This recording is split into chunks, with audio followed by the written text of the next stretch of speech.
Y el comando de la abanderada de la Alianza, Evelyn Matei, desestimó la encuesta Opina Research y aseguró que habrá segunda vuelta. Este sondeo, al igual que la CEP, sugiere que Michelle Bachelet podría ganar en primera vuelta.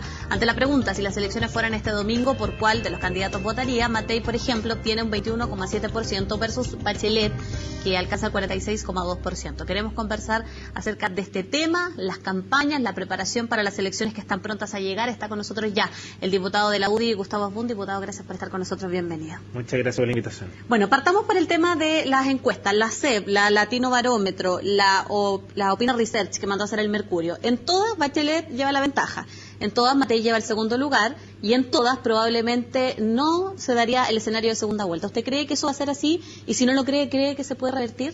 Mira, cuando hablamos de escenario de segunda vuelta, claramente la intención de voto en el caso de la Opina dice que Michelle Bachelet marca 46%, por lo tanto hay segunda vuelta sí o sí. Yo diría que la gran mayoría de las encuestas en general se habla de una segunda vuelta, pero hay la incertidumbre porque estás dentro de los márgenes de error, entonces te dicen, mira, es que pueden ser 4 puntos más, 4 puntos menos, y por lo tanto podría ganar en primera. Pero yo creo que con el voto voluntario los márgenes de error son mayores. De hecho, es difícil tener una aproximación mucho más clara en relación a cuál va a ser el comportamiento del votante el próximo 17 de noviembre. Por lo tanto, yo creo que todavía la encuesta o la metodología que se utiliza no es la más certera, no es la más correcta, dado que estamos recién en una segunda elección con el voto voluntario.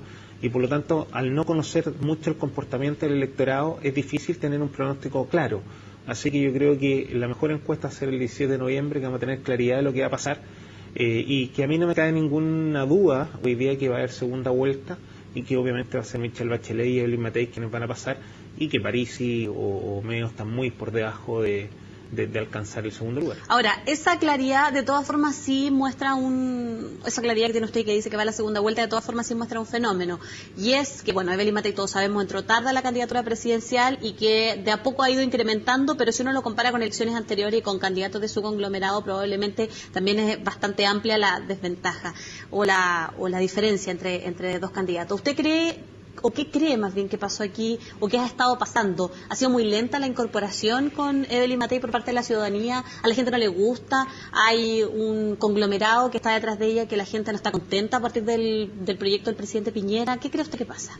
Es que yo creo que hay que separar las cosas, te insisto, son escenarios totalmente distintos. Nosotros no podemos comparar la elección presidencial del 2009 con la elección presidencial actual, o la del 2005 con la actual, porque obviamente son escenarios distintos, con un electorado y con un comportamiento diferente por parte de la opinión pública, y va a ser primera vez que vamos a enfrentar esta elección presidencial. Yo creo que empezar a sacar cuentas alegres o empezar a hacer análisis antes de las elecciones, yo creo que es poco serio y bastante irresponsable, porque tendríamos que tener una bolita de cristal para saber lo que va a suceder. Yo creo que hoy día las encuestas te marcan una tendencia, pero no necesariamente hacer el resultado final. El año 2009, el año 2005 y para atrás, obviamente las encuestas, al tener el voto obligatorio y un padrón que obviamente era inamovible, claramente tenía una tendencia clara de lo que iba a suceder. Hoy día, obviamente nosotros tenemos una intención de voto, hay favoritismo por Michelle Bachelet, pero que eso no necesariamente se puede traducir en voto el día del 17 de noviembre, porque aquí hay que ir a votar.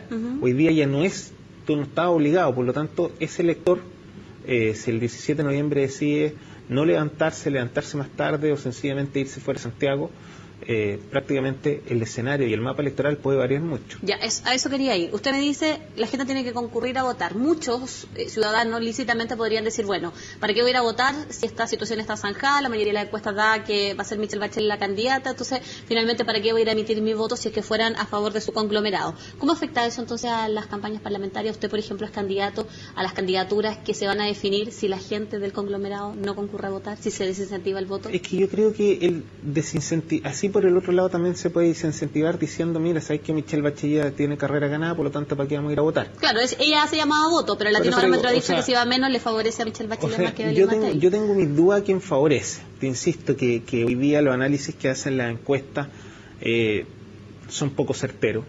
Hay que revisar la metodología que se utiliza. Y ojo, porque el año pasado, en las elecciones municipales, cuando se preguntó posterior a la elección municipal ¿cuántas personas fueron a votar? El 85% de los electores dijo que había participado del proceso. Y eso obviamente todos sabemos que es irreal, que eso no fue, que no es verdad. Por lo tanto, te insisto, hoy día especular con encuestas que no son, que no tienen una metodología clara debido al nuevo escenario que estamos viviendo, es muy difícil poder tener un pronóstico, es muy difícil en el fondo poder evaluar el escenario político el 17 de noviembre, y aquí la única forma es incentivar a la gente a asistir y a votar, porque hoy día yo creo que si no van, aquí no va a afectar a uno u otro, aquí nos va a afectar a todos por parejo. Obviamente aquí la gente cuando no asiste con su voto, claramente se ve afectada la democracia, se ve afectado nuestro sistema electoral, y obviamente se va perdiendo representatividad. Entonces yo creo que ojalá la gran mayoría de las personas asistan y concurran en el fondo con su voto, porque es una forma de poder legitimar nuestro sistema democrático. De lo contrario, yo creo que prácticamente estamos cometiendo el peor error de haber deslegitimado un sistema electoral que hoy día puede traer un problema para la democracia. Y de hecho te lo digo porque soy somos 2 diputados de los 120 que votamos en contra del voto voluntario, porque creíamos que el voto voluntario deslegitimaba la democracia, que el voto voluntario obviamente en Chile no estaba preparado, que no existía cultura cívica, y hoy día muchos se arrepienten. La gran mayoría está arrepentido y siente en el fondo que debiéramos de buscar un sistema mixto donde poder volver para hacerlo más parecido a la vez anterior. Diputado, le quiero pedir que hagamos un pequeño alto, nos vamos a ir a la pausa, a la vuelta seguimos conversando con el diputado Gustavo Abund de la UDI. Ya estamos de vuelta conversando con el diputado de la UDI, Gustavo Abund. Estábamos hablando, diputado, antes de esta pausa sobre distintos temas políticos y hablábamos un poco también sobre las campañas parlamentarias y cómo esto puede incidir, y principalmente la duda que existe sobre si la gente va a ir a votar. ¿Qué pasa con el riesgo de doblajes que podría generarse? Hoy día hay algunas publicaciones que hablan que su sector está preocupado justamente de este tema y que quieren reforzar a través de la franja política los candidatos más débiles. Bueno, eso es parte de la realidad. Sin duda, estos supuestos doblajes no son de hoy día, o sea, son distritos donde siempre han estado al borde de la opción de que la Concertación pudiera doblar. Con el sistema binominal que la Concertación tanto critica, que no quiere, pero sin embargo hace eco, y Michelle Bachelet llama a la gente a votar en los distritos donde hay doblaje para aprovecharse del mismo sistema que ellos encuentran ilegítimo y así poder tener mayoría en el Parlamento. O sea, una cuestión muy especial ahí. Hay una contradicción severa entre los intereses de la Concertación, que utiliza el sistema binominal, y por otro lado ellos lo critican. Pero mira, son distritos que históricamente han tenido problemas, son circunscripciones donde históricamente han tenido problemas, pero lo importante es que se está utilizando una estrategia para evitar en el fondo que puedan ser doblados. De hecho, se está utilizando la estrategia de la segunda región, que en el caso de Antofagasta, que es una zona bastante compleja, no porque existiera un doblaje permanente, sino porque que Cantero vaya por fuera hoy día como candidato a senador, obviamente no ha traído un problema, sobre todo a Manuel Rojas, hoy día está de cumpleaños, así que un saludo especial al diputado Rojas, y ahí se nos produce un problema donde Manuel va como candidato único de la coalición y ha tenido que hacer un esfuerzo mayor para evitar que la Concertación nos doble.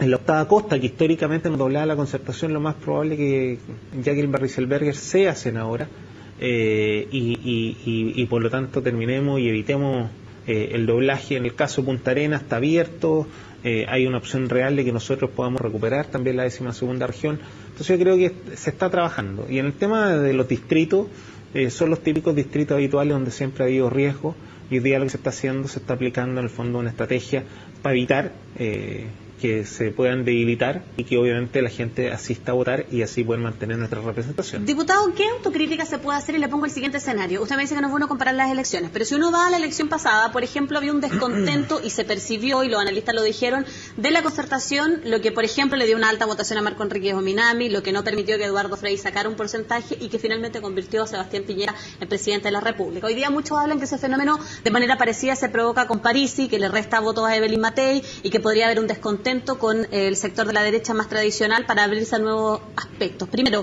¿usted cree que esa teoría está ocurriendo en esta oportunidad? Insisto, no es fácil hacer comparaciones con un electorado y un padrón electoral distinto al actual. Piensa que hoy día tenemos prácticamente el doble de electores que las elecciones anteriores. las elecciones anteriores era obligatorio asistir a votar y por lo tanto claramente las encuestas te dan prácticamente resultados certeros de lo que iba a suceder el día de las elecciones. Y hoy día, obviamente, estamos muy abiertos a lo que pueda suceder y al comportamiento de la gente. Sí creo que efectivamente hoy día la irrupción de París sí puede ser un efecto de que exista un descontento, pero tampoco es tal, no es mucho. O sea, si uno hace la comparación con Marco Enrique Minami, que estuvo sobre el 15-18% en la elección del 2009, versus un Parisi que está entre un 7, un 8%, obviamente son realidades totalmente distintas. Yo creo que Franco Parisi es un candidato alternativo, un candidato obviamente que dice que no es de derecha, que todo el mundo sabe y lo identifica en el fondo con este sector político, pero que claramente tampoco está concitando el apoyo necesario para decir, oye, aquí hay un descontento en el fondo con la función del gobierno. Entonces su sector está pasando la cuenta a lo mejor los hechos desafortunados previo a la candidatura de Belín Matei. Salieron candidaturas, bueno, la de Pablo Longueira todos saben fue por razones de salud, pero lo que pasó con Goldberg, las discusiones y las fricciones internas, la candidata hoy día, por ejemplo, también entra algunas polémicas, la misma de París y el caso Cascada. ¿Es apropiado, se percibe bien por la ciudadanía? Porque yo creo que todo el mundo sabe la personalidad que tiene la Evelyn. Y por lo demás su personalidad la ha llevado en el fondo a tener un nivel de popularidad bastante alto, porque la gente valora y quiere en el fondo que alguien sea honesto, que sea sincero, que diga la verdad y que luche por su principio, pero también luche por la gente. Y lo que ha hecho la Evelyn en este sentido es claramente siempre luchar por lo que ella cree que es justo, luchar siempre por los derechos de los consumidores, por los derechos de las personas, y enfrentar en el fondo problemas o enfrentar situaciones que a lo mejor no son políticamente correctas, no significa que ella esté haciéndolo bien. Si tú me preguntas, generalmente la masa más crítica se concentra en los sectores más informados, pero que generalmente no representan el 2 o 3% del electorado. Por lo tanto, esas críticas que no representan la gran masa de electores en nuestro país da exactamente lo mismo. Yo te puedo decir que cuando Evelyn se enfrentó a Parisi en la Florida, claramente la que ganó fue la Evelyn, porque la gente valora eso. La gente valora la disposición de quienes están dispuestos a enfrentar los problemas, a exigir en el fondo que se cumplan los derechos y obligaciones que tienen todos, versus alguien que claramente se está escabullendo para no reconocer la responsabilidad que le cae a una situación determinada. Diputado, nos queda poco tiempo, pero quiero preguntarle cómo ve estos últimos días. Quedan menos de 15 días para las elecciones y sobre todo el tono que va tomando la campaña. Han habido declaraciones y también en muchas ocasiones, y esto es reiterativo y malamente, algunos ataques. Usted de hecho también fue víctima de un ataque similar en su comando. ¿Cómo ves la contienda con miras a las elecciones? Mira, yo creo que empieza la desesperación de los candidatos que van a perder y la irracionalidad de ellos, que tratan en el fondo de buscar cualquier forma para tratar de obtener votos, y eso sea rompiendo propaganda, eso sea atacando la sede, eso sea agrediendo. Y de hecho hay un verdadero matonaje político, un matonaje que es impresionante, que se está dando hoy día en las elecciones, y que obviamente me ha tocado ser víctima. Me ha tocado ser víctima de ver en el fondo cómo agreden a personas inocentes que lo único que están haciendo es tener un trabajo digno, y que vienen terceros desalmados que obviamente con un interés político vienen a agredir y a tratar de desacreditar o en este caso a romper la propaganda, pero además agresiones físicas que claramente nos pueden causar un daño tremendo, y eso va a seguir desprestigiando la política en Chile. El mejor ejemplo es que cuando yo venía para acá, y ayer me tocó recorrer prácticamente toda la circunscripción oriente, y no había un letrero de Lawrence Goldberg que estuviera puesto en la calle, claro. Están todos rotos, todos le cortaron la cara.